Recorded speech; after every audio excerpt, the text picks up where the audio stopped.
तो प्यारे बच्चे नमस्ते। उम्मीद करते हैं कि आप लोग ठीक ही होंगे। तो प्यारे बच्चे मैं आप लोगों के लिए क्लास 10th का जो 2026 में बोर्ड एग्जाम देगा उसके लिए मैं हिस्ट्री का क्लास लेके आया हूँ, जिसमें आपका पहला लेसन है जिसका नाम क्या है, यूरोप में राष्ट्रवाद। उसका मैं क्या करवाने वाला हूँ आपको, वन लाइनर ऑब्जेक्टिव करवाने वाला हूँ, जो कि हर एक एग्जाम के लिए महत्वपूर्ण है। तो आपको बोर्ड एग्जाम के लिए महत्वपूर्ण है भी किया, और आने वाला एग्जाम जो भी होगा ना आप बोर्ड के बाद दीजिएगा उसके लिए क्या है, काफ़ी महत्वपूर्ण है। तो चलिए आप लोग देखिए, इसका जो पहला क्वेश्चन आपका दिया है, देखिए हम स्टार्ट करते हैं, ठीक है।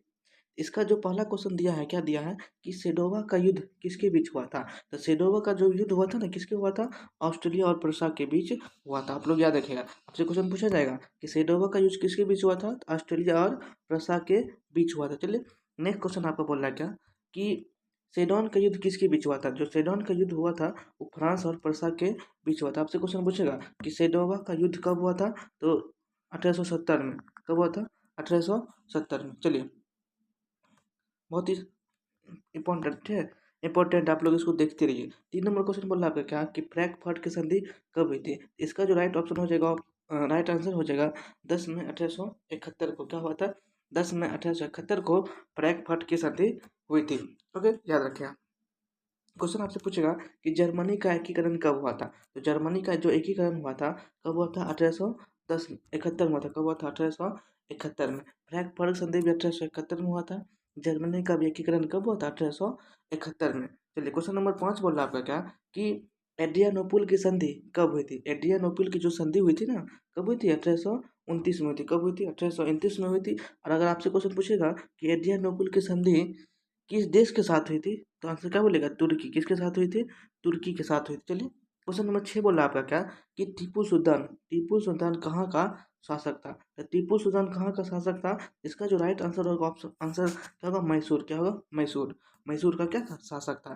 चलिए क्वेश्चन नंबर 7 बोला क्या कि फ्रांसीसी क्रांति से प्रभावित होकर किस शासक ने जैकोबिन क्लब, क्या चीज, जैकोबिन क्लब की स्थापना की थी। इसका जो आंसर हो जाएगा, आंसर क्या हो जाएगा इसका, टीपू सुल्तान। टीपू सुल्तान, अभी आपको जस्ट बताए थे कि टीपू सुल्तान कहाँ का शासक था, तो मैसूर का शासक था। चलिए क्वेश्चन नंबर 8 आपका बोला क्या कि इटली एवं जर्मनी वर्तमान में किस महादेश के अंतर्गत आते हैं। तो इटली और जर्मनी जो है ना, वर्तमान में यूरोप के अंतर्गत आते हैं। किसके अंतर्गत आते हैं, तो यूरोप के अंतर्गत आते हैं। चलिए क्वेश्चन नंबर 9 बोल रहा है क्या आपका, इटली एवं जर्मनी के एकीकरण के विरुद्ध कौन सा देश था। इटली एवं जर्मनी का जब एकीकरण हुआ था उसके विरुद्ध कौन सा देश था। तो इसका जो राइट आंसर होगा, ऑस्ट्रेलिया। क्या होगा, ऑस्ट्रेलिया। यहाँ पे ऑस्ट्रेलिया नहीं, ऑस्ट्रेलिया लिखा हुआ, क्या लिखा हुआ, ऑस्ट्रेलिया, याद रखिएगा। ठीक, क्वेश्चन नंबर 10 बोल रहा है आपका क्या कि जर्मन डाई राज्य का निर्माण किसने किया था। तो जर्मन डाई राज्य का जो निर्माण किया था किसने किया था, तो नेपोलियन बोनापार्ट ने किया। क्वेश्चन नंबर 11 बोल रहा है आपका क्या कि जालबिरीन एक संस्था है। तो जालबिरीन एक संस्था किसकी, जालबिरीन एक व्यापारियों की संस्था है। चलिए क्वेश्चन नंबर 12 बोल रहा है आपका क्या, क्वेश्चन नंबर 12 बोला कि यूरोप वासियों के लिए किस देश का साहित्य एवं ज्ञान विज्ञान प्रेरणा स्रोत रहा है। तो यूरोप वासियों के लिए किस देश का साहित्य एवं ज्ञान विज्ञान प्रेरणा स्रोत रहा है। इसका जो आंसर होगा क्या होगा, यूनान। क्या होगा, यूनान। क्वेश्चन नंबर 13 बोला आपका क्या कि 1829 की एड्रियानोपुल की संधि किस देश के साथ हुई थी। इसका जो आंसर होगा क्या होगा, तुर्की। क्या होगा, तुर्की। क्वेश्चन नंबर 14 बोला क्या कि हंगरी की राजधानी कहाँ है। तो हंगरी की जो राजधानी है कहाँ है, बुंडा पोस्ट। कहाँ है, बुडा पोस्ट। अगर इसका भाषा पूछेगा तो मैग्यार। क्या है, मैग्यार। इसका भाषा अगर आपसे पूछेगा तो मैग्यार। अगर राजधानी बोलेगा तो हाँ, बुडा पोस्ट। चलिए क्वेश्चन नंबर 15 पे चलते। क्वेश्चन नंबर 15 आपका बोला क्या कि किसने अपने कूटनीति के बल पर इटली समस्या को संपूर्ण यूरोप का समस्या बना है।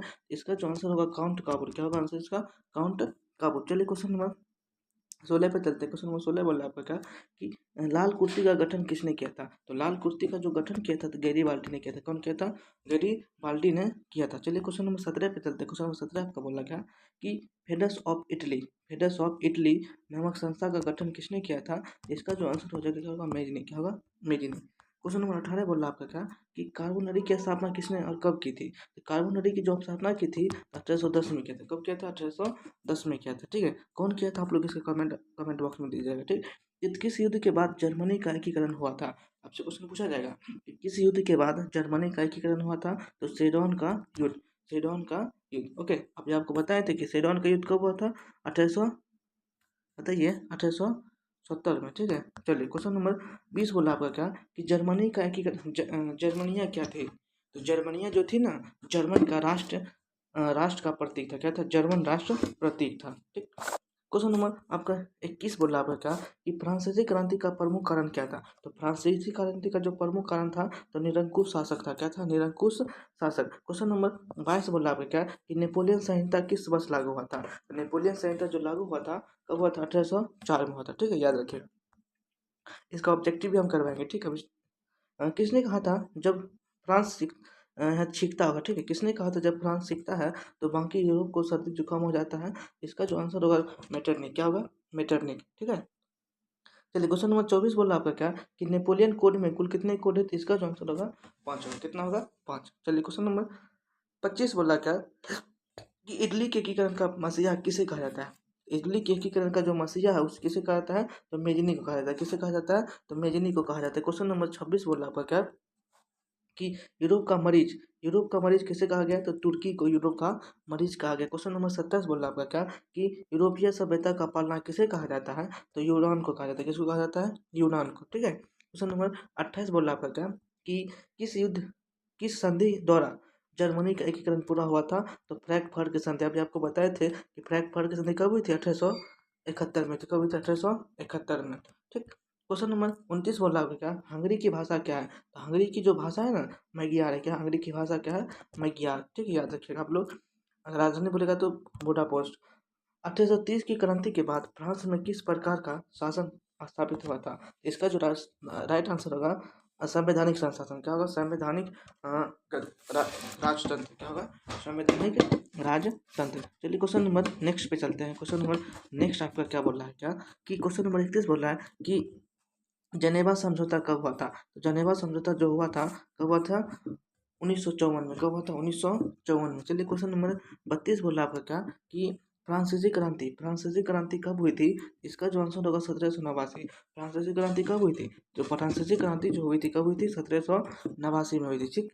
क्वेश्चन नंबर 33 बोल रहा है आपका क्या कि ऑस्ट्रेलिया की राजधानी कहाँ है। तो ऑस्ट्रेलिया की जो राजधानी है कहाँ है? बुंडा पोस्ट है। कहाँ? सॉरी, ऑस्ट्रेलिया ने ऑस्ट्रेलिया की राजधानी बोलेगा तो वियना है। कहाँ? वियना। लेकिन हंगरी की राजधानी बोलेगा तो बुडापेस्ट, ठीक है, याद रखिएगा।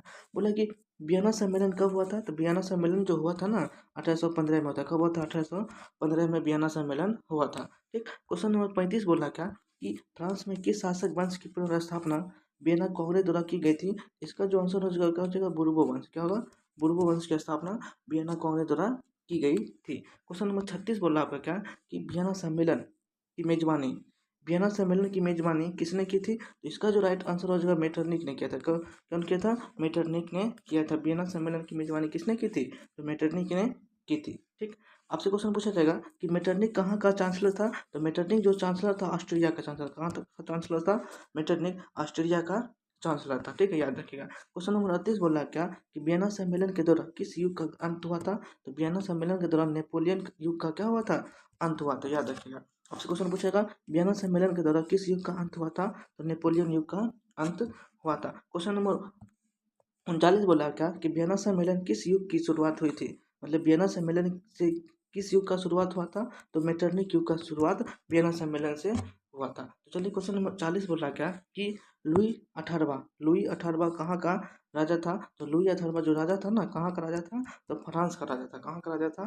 फ्रांस का, याद रखिएगा, ठीक है। क्वेश्चन नंबर 41 बोल रहा आपका क्या कि चार्ल्स दशक कैसा शासक था। तो चार्ल्स दशक जो था ना निरंकुश एवं प्रतिक्रियावादी शासक था। कैसा शासक था? निरंकुश एवं प्रतिक्रियावादी शासक था। क्वेश्चन नंबर 42 बोल रहा है आपका क्या कि जुलाई की क्रांति कब हुई थी। तो जुलाई की जो क्रांति हुई थी ना कब हुई थी? 1830 में। 1830 में जुलाई की क्रांति हुई थी। चलिए क्वेश्चन नंबर 43 बोल रहा है आपका क्या कि इटली के एकीकरण में सबसे महत्वपूर्ण व्यक्ति कौन था। इटली के एकीकरण में सबसे महत्वपूर्ण व्यक्ति कौन था? मेजनी था। कौन था? मेजनी था, ओके, याद रखिएगा। क्वेश्चन नंबर 44 बोल रहा है आपका क्या कि नेपोलियन का पतन किस वर्ष हुआ था। तो नेपोलियन का जो पतन हुआ था ना 1814 में था। कब हुआ था? 1814 में हुआ था। क्वेश्चन नंबर 45 बोल रहा है आपका क्या कि मेजनी का संबंध किस दल से था। तो मेजनी का जो संबंध था तो कार्बोनरी दल से था। किससे था? कार्बोनरी दल से। क्वेश्चन नंबर 46 बोल रहा है आपका क्या कि यंग इटली नामक संस्था की स्थापना कब और किसने की थी? तो यंग इटली की संस्था नामक स्थापना किसने और कब की थी? इसका जो आंसर होगा 1831 में मेजिनी ने किया था। कौन किया था? 1831 में मेजिनी ने किया था। चलिए क्वेश्चन नंबर 47 बोल रहा आपका क्या कि यंग यूरोप नामक संस्था की स्थापना कब और किसने की थी? यंग यूरोप नामक संस्था की स्थापना 1834 में मेजिनी ने की थी। कौन की थी? 1834 में मेजिनी ने की थी। क्वेश्चन नंबर 48 बोल रहा आपका क्या कि मेटरनिक युग का अंत कब किया गया था? मेटरनिक युग का जो अंत किया गया था ना, सन 1848 ईस्वी में किया गया था। क्वेश्चन नंबर 49 बोल रहा आपका क्या कि विक्टर एनुअल ने किसे प्रधानमंत्री के रूप में नियुक्त किया था? इसका जो राइट आंसर हो जाएगा, आंसर नंबर क्या होगा? काउंट काबूर। क्या होगा? काउंट काबूर। चलिए क्वेश्चन नंबर 50 पे चलते। क्वेश्चन नंबर 50 बोल रहा होगा क्या कि क्रीमिया का युद्ध कब हुआ था? तो क्रीमिया का युद्ध कब हुआ था? तो 1853 से 54 के बीच हुआ था। क्रीमिया का युद्ध कब हुआ था? 1853 से 54 के बीच। क्वेश्चन नंबर 51 बोल रहा आपका क्या कि गैरीबाल्डी पेशे से क्या था? तो गैरीबाल्डी जो पेशे से था ना, वो नाविक था। क्या था? नाविक था। ओके, चलिए क्वेश्चन नंबर 52 में चलते। क्वेश्चन नंबर 52 बोल रहा आपका क्या कि काउंट काबूर की मृत्यु कब हुई थी? तो इसका जो आंसर हो जाएगा 1862 में। कब हुई थी? 1862 में। तो काउंट काबूर की मृत्यु कब हुई थी? 1862 में। क्वेश्चन नंबर 53 बोल रहा आपका क्या कि फ्रांस और प्रसा के बीच युद्ध कब और कहाँ हुआ था? इसका जो आंसर होगा 1870 में हुआ था। कहाँ हुआ था? कब हुआ था? 1870 से 71 में के बीच हुआ था। ठीक, याद रखिएगा। क्वेश्चन नंबर 54 बोल रहा आपका क्या कि इटली का एकीकरण कब हुआ था? इटली का जो एकीकरण हुआ था कब हुआ था? 1871 में। आपको एक चीज़ और बताते हैं कि 1871 में क्या हुआ था? 1871 में फ्रैंकफर्ट की संधि भी हुई थी। कौन सी संधि? फ्रैंकफर्ट की संधि कब हुई थी? 1871 में फ्रैंकफर्ट की संधि हुई थी। याद रखिएगा। ठीक है, आपसे क्वेश्चन पूछा जाएगा इटली के एकीकरण में किनका योगदान था? इटली के एकीकरण में मेजनी हो गए, काउंट हो गया, काउंट काबूल, गैरीबाल्डी का योगदान था और इत्यादि और भी आदमी थे। प्रमुख आदमी कौन थे? मेजनी, काउंट काबूल और गैरीबाल्डी। याद रखना है। ठीक है आपको। क्वेश्चन नंबर 56 बोल रहा आपका क्या कि गैरीबाल्डी कितने राज्य में विखंडित है? सॉरी, गैरीबाल्डी कहते हैं। जर्मनी कितने राज्य में विखंडित है? इसका जो राइट आंसर होगा, आंसर नंबर क्या होगा? 30।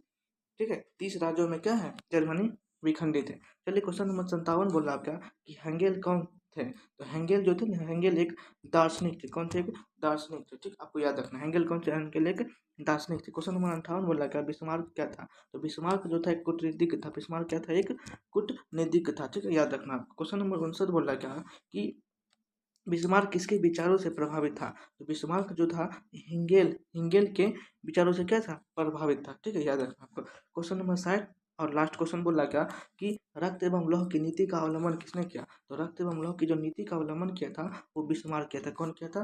बिस्मार्क। आप लोग बताइएगा कि आपका 60 में किसका किसका 60 याद था? 60 में 60 किसको किसको याद था? अगर किसी को भी याद होगा तो प्लीज़ कमेंट बॉक्स में कमेंट कीजिएगा। मंजेश, देखना अगर याद होगा तो कमेंट करना। ठीक है, ठीक। अब एक बार फिर से देख ले। बिहार मैट्रिक परीक्षा 2026, बिहार मैट्रिक परीक्षा 2026 का क्या करवाए थे अभी हम? वन लाइनर ऑब्जेक्टिव करवाए थे, जो कि बोर्ड के दृष्टिकोण से काफ़ी इंपॉर्टेंट है। इसलिए आप क्या कीजिएगा, इस वीडियो को अगर आप चाहते हैं तो दोबारा भी देख सकते हैं ताकि आपको याद हो सके। जल्दी से जल्दी हम क्या करेंगे, इसका ऑब्जेक्टिव वर्जन इस वीडियो को अपलोड होने के बाद लाएंगे। ठीक, इसका ऑब्जेक्टिव अगर आप करने के लिए तैयार हैं तो प्लीज़ इस वीडियो में ज़्यादा से ज़्यादा कमेंट कीजिए ताकि मैं इसका ऑब्जेक्टिव करवा सकूं। तो चलिए मिलते हैं किसी नेक्स्ट वीडियो में। अगर आपको यह वीडियो अच्छा लगा हो तो प्लीज़ हमारे इस वीडियो को ज़्यादा से ज़्यादा शेयर कीजिएगा और इस वीडियो में एक प्यारा सा कॉमेंट कीजिएगा। ओके, चलिए मिलते हैं किसी नेक्स्ट वीडियो में। तब तक के लिए